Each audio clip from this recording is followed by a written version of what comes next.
Queridos amados irmãos, em Cristo Jesus, cumprimentos na paz do Senhor, que a paz do nosso Deus esteja sobre a tua vida, sobre a tua família, sobre a tua casa. Eu quero deixar aqui algo da parte do Senhor nessa noite, da parte de Deus, uma palavra que está lá no livro no livro de 2 Reis, capítulo de número 5. E vou ler a parte B do verso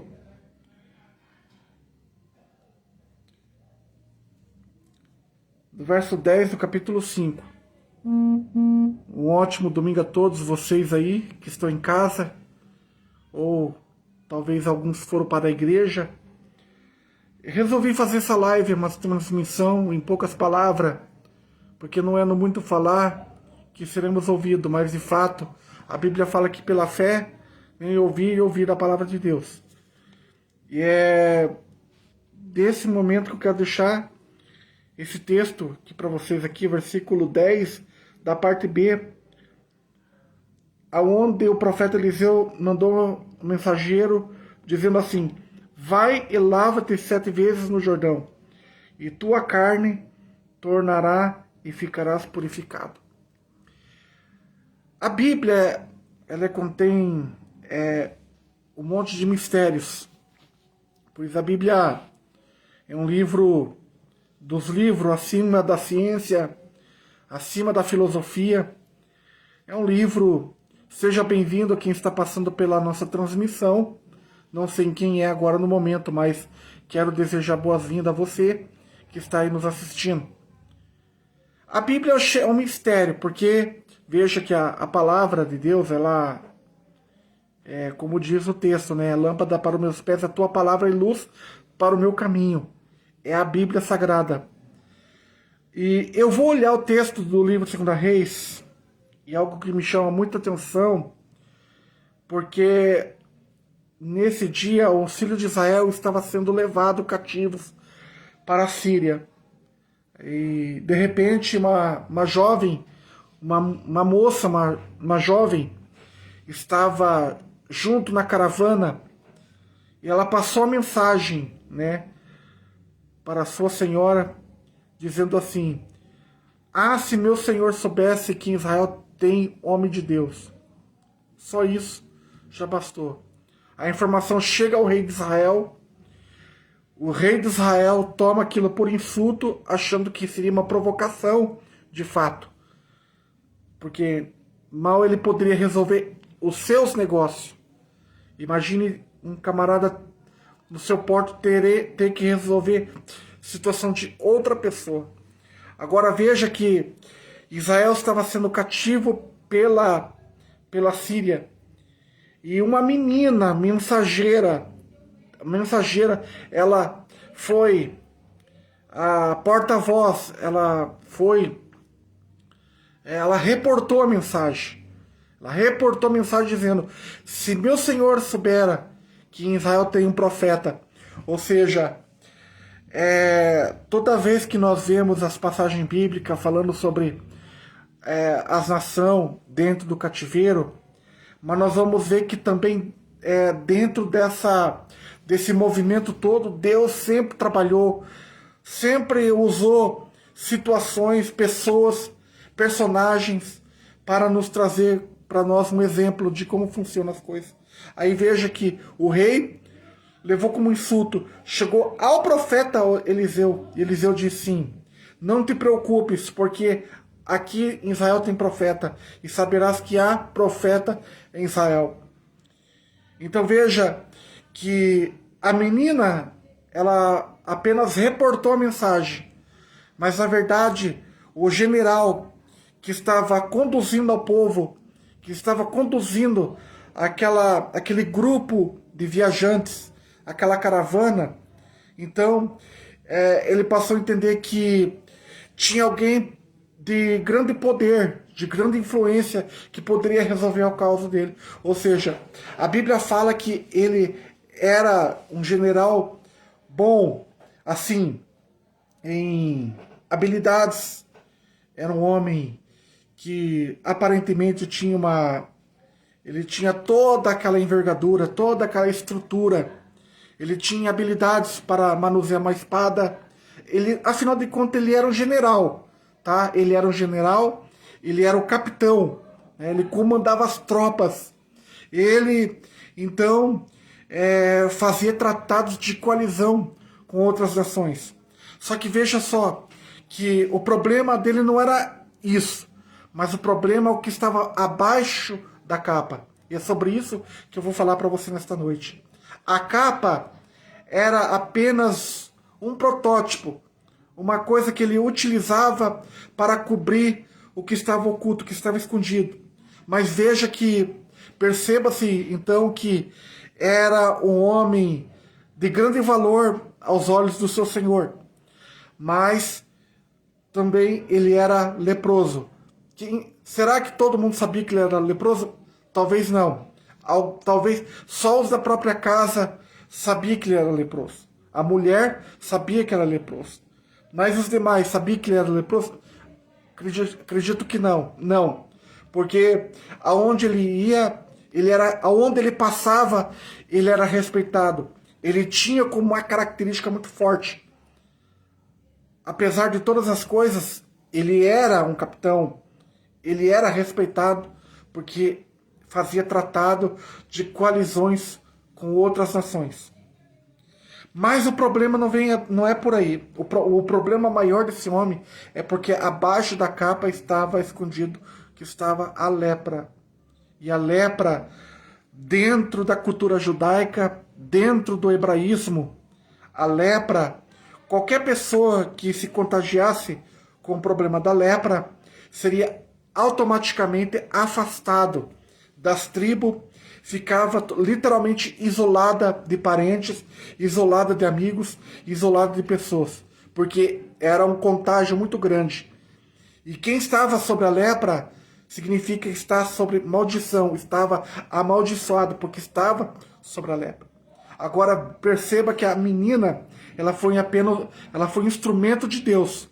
Mas veja que, como ela foi instrumento de Deus, talvez no primeiro impacto a senhora talvez não deu crédito, mas talvez a insistência dela poderia, ela falou assim, não, opa, já que esse tal homem, você diz que pode resolver nosso problema, manda nós ir até ele lá.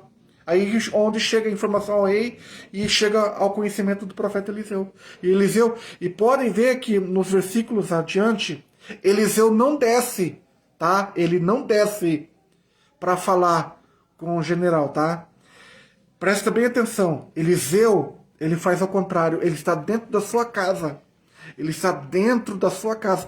Ele não desce. Quem que ele envia? Ele envia seu servo para falar com o general. Quem era? Geazi. Perceba que o profeta fez com que o mensageiro, seu discípulo enviado, fosse reportar a mensagem para o soldado, para o capitão, dizendo, olha, a tua solução será no Jordão, não é em outro lugar. O que eu quero dizer com isso aqui? A vida dá uma volta. Existem situações que muitas vezes a gente não queira enfrentar, mas é necessário enfrentar. Sabe por quê? Porque não está nos lugares aonde eu quero e a minha vontade esteja. Mas é que a vontade de Deus permita que eu esteja. Deus abençoe ao Iris Bezerra, meu amigo. Mais uma vez, gratidão de estar comigo aqui nessa transmissão ao vivo. Foi um prazer estar contigo aquele dia, mais uma vez esta noite. Deus lhe abençoe poderosamente. Mas afim, irmãos, é assim. O general esperava um tratamento real, um tratamento vitalício. Só que o profeta reportou a mensagem via Geazi, dizendo, vai te lavar no Jordão. Ou seja, lugar aonde ninguém queria ir, aonde ninguém queria descer, aonde ninguém queria se mergulhar. Só que, presta atenção que o general, esse homem, ele olhou com uma visão, uma ótica humana. Ele olhou os melhores rios de Damasco, Abana e Farpar. os melhores rios de Damasco. Ele diz assim, por que se o profeta fosse mesmo dirigido por Deus, por que ele não mandou eu para lá, para os rios de Damasco? Sabe por quê? Porque dentro da vontade de Deus, dentro dos parâmetros divinos, existe a vontade e a permissão de Deus. A vontade e a permissão de Deus.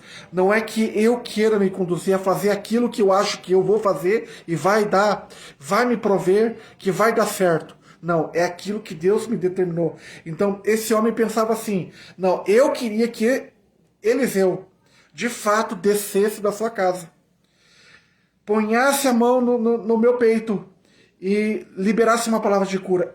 Eliseu podia fazer? Claro que sim. Porque na época do Novo Testamento, Jesus, em muitas vezes, usou palavras para curar pessoas. Tanto como às vezes também ele usou também os dedos no barro e passando nos olhos. Como também tocou as mãos.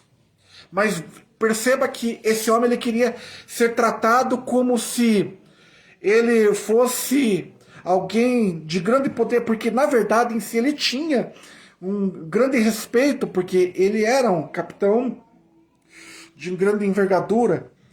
Ele era um homem que ele fazia tratados de coalizões com outras nações. Só que veja que Deus ele não trabalha na nossa lógica, no nosso ponto de raciocínio. Deus trabalha quando nós nos rendemos. General não queria se render. General queria receber seu tratamento de forma que todo mundo tratasse ele assim como tal. Como, fulano de tal é o cara.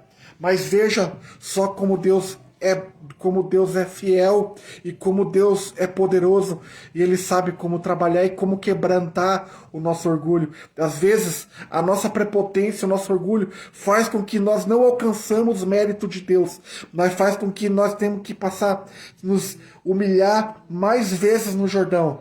Nem que você tenha que passar, querido, quero te falar uma coisa, nem que você tenha que passar mais vezes por Jordão. Faça o mergulho no Jordão, porque Naamã, ele pensou assim, se esse homem descesse e colocasse a mão sobre mim, eu seria curado. Mas um dos servos do capitão falou assim, meu senhor, se o profeta te dissesse alguma coisa mais difícil, tu logo não faria? Seria um ponto de interrogação. Será que logo tu não faria? O que tu ia fazer da vida? Ia ficar com problema aí, rapaz? Então, não é melhor, a Bíblia fala assim que é melhor obedecer do que o tanto sacrifício lá no 1 Samuel, capítulo 15. Então, assim, eles disseram assim, é melhor obedecer do que sacrificar. Então, ele teve que, querendo ou não, teve que descer e ver que realmente a palavra do profeta não era de Eliseu, mas a palavra pelo Espírito de Deus, por intermédio do profeta Eliseu, trouxe ele, reportou a mensagem, falou assim, vai a Jordão, porque lá você vai ser curado. Ou seja, não importa de que classe você é, de que nível você é, de que nível de posição social você é. Não importa se você tenha dinheiro ou não tem. Importa o seguinte, o caminho que Deus lhe indica é o caminho onde é a melhor forma do homem entender e aprender que com Deus não se existe barganha, com Deus não se existe troca de valores. Tanto que lá depois, lá nos versículos mais adiante, quando o mesmo soldado, quando o mesmo general volta para agradecer ao profeta, você perceba que nos textos a seguir, não foi Geazi que desceu falar com o general, mas foi o próprio Eliseu que desceu. Por que antes ele não foi o profeta falar com o general? Por que o profeta Eliseu mandou um enviado falar com ele? Sabe por quê?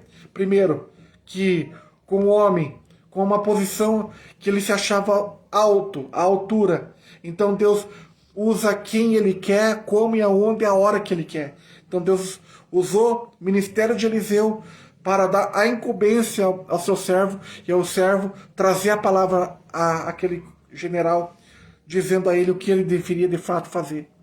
Ou seja, eu vou te explicar uma coisa com base naquilo que estou falando para você nesta noite. Não espere as coisas acontecer na tua vida aquilo que Deus já lhe mostrou que você precisa fazer. Mas faça aquilo que Deus permitiu para que você fizesse. Sabe por quê? Porque assim como a Bíblia mesmo, o próprio Jesus falou assim, que aquele que em si se exaltar, esse será humilhado. E aquele que em si se humilhar, este será exaltado por Deus. Sabe o que quer dizer isso? Quer dizer que Deus não aceita arrogância e nem prepotência e nem soberba. Tem muitos homens hoje, tem muitas pessoas hoje brigando por status, por posição, ganâncias, por dinheiro, por tantas e tantas coisas. Só que ele não sabe de uma coisa, que o dono do ouro e da prata é Deus. O dono da minha vida, da sua vida é Deus.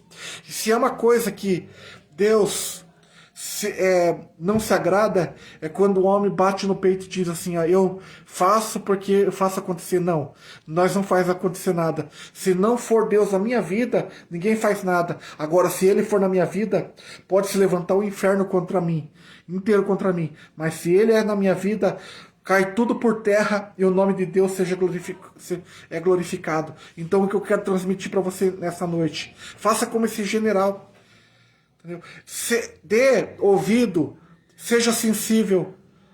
Mesmo que tua carne, mesmo que o teu eu diga assim, mas capaz, para com isso não vai funcionar, rapaz. Funciona assim. Funcionou na vida de Naamã.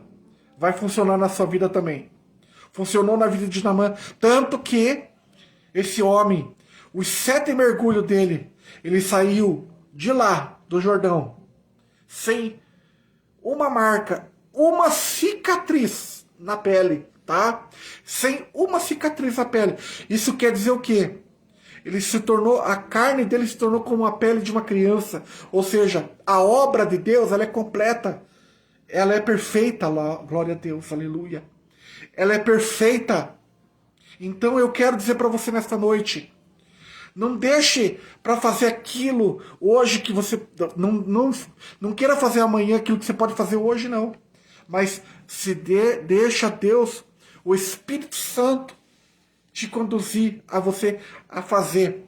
Porque talvez assim, você esteja lutando contra si mesmo, dizendo, mas eu não estou com vontade de fazer. Vai sem vontade mesmo. Porque o general, mesmo na sua contra a própria vontade, ele fez, mas no final da história ele teve êxito e a sua fé produziu milagre. A sua fé abriu porta para a provisão. A sua fé mostrou a ele que com Deus não tem queda de braço. Ou seja, com Deus não tem queda de braço. Que com Deus, entendeu? Não tem que disputar força, mas com Deus só tem de ouvir a palavra e obedecer. Ouvir a palavra e obedecer. Então tá aqui o texto, versículo 10, ele diz assim, vai, lava-te 7 vezes no Jordão, e tua carne te tornará, ficarás purificado. Tá? Capítulo 5 do livro de 2 Reis, versículo 10. Pode ler todos os versículos, mas o versículo-chave, versículo 10, que é o texto carro-chefe da mensagem hoje, que é o tema da mensagem da noite hoje. Então, quero dizer a você que não espere o que você possa fazer hoje. Que Deus te abençoe. E que a palavra de Deus venha se reconcretizar na tua vida. Estamos, assim, ao vivo para dizer a você que tudo na vida há um propósito de Deus. Nada acontece se não for permissão de Deus. General era em destaque de guerra. Ele era bom, habilitado, mas o problema dele estava debaixo da capa. Não tenta ocultar aquilo não tenta esconder a sujeira por debaixo da capa, mas deixe que essa doença, essa enfermidade te liberte, te desaprisione, te solte, te deixe como um pássaro livre para adorar e servir a Deus, porque só Ele é poderoso e é capaz de mudar a minha e a tua história. Porque tem gente que pensa assim, mas faz por aqui porque vai dar certo, faz por aqui que vai dar certo. Não. Ele pensou em pegar atalho, ele pensou em pegar os melhores, os rios, os grandes rios de Damasco. Mas falou assim, não, você vai mergulhar na água barrenta do Jordão. Porque lá o teu milagre vai ser realizado lá. Então, que Deus possa te abençoar nessa noite. Estamos aqui para anunciar a você que Deus te ama e Deus tem um propósito na sua vida. Ele não enviou seu filho para te condenar, mas ele enviou o filho para te salvar. E é através desta palavra que ele te diz: deixa do teu orgulho, deixa da tua arrogância e se quebrante aos pés do altar. Você não vai se prostrar diante de quem vos fala, não. Eu sou apenas um ministro do Evangelho, mas o Espírito Santo que está sobre minha vida, que me faz reportar essa mensagem, dá a você assim: pega o caminho que o Senhor te conduziu nessa noite, porque você verás com os teus próprios olhos que a recompensa será muito maior, porque você deu crédito e deu ouvido à voz de Deus. Que Deus abençoe a você nesta noite, meu amigo Osíris Bezerra. Estou orando por você, meu amado, né? Que Deus te abençoe essa noite. Vou estar orando por você, né? Na sua enfermidade, que o Senhor venha te dar vitória. Eu sei que não é fácil, tenho visto lá tuas postagens lá, alguma coisa, né? Tu comentar lá. Em breve vou te fazer uma visita, né? Assim que der certo, né? Vou tá aí passando aí no Iguaçu aí, fazendo uma visitinha para vocês aí, tá? E assim sucessivamente. Que Deus possa abençoar a você que nos ouviu, que passou por essa transmissão e que depois você vai ouvir também essa gravação que ficará gravado, se Deus quiser, em nome de Jesus. Eu tenho certeza absoluta que é uma palavra para lhe impactar, para lhe trazer para você força, para você no dia seguinte você caminhar, para você no dia seguinte estar aí de pé, para caminhar, para trabalhar, para correr atrás do seu dia, né? Do seu sustento, né? Do nosso sustento. Que Deus possa abençoar. Estamos também no YouTube, irmãos. Estamos no YouTube. Temos um canal no YouTube. Vou também se inscreva lá também, para que nós possamos também dar sequência. Nós estamos aí para fazer a obra de Deus, visto que não é só nas igrejas que nós pregamos, mas nós usamos a mídia social para trazer a você a palavra do céu. Palavra que te alimenta, palavra que te dá força, palavra que te revigora. E essa palavra que eu vos trago nessa noite para te ajudar nos dias que sobrevêm. Deus abençoe a todos. Um forte abração a vocês aí, tá bom? Fica com Deus, a paz do Senhor. Até a próxima, se Deus quiser, em nome de Jesus.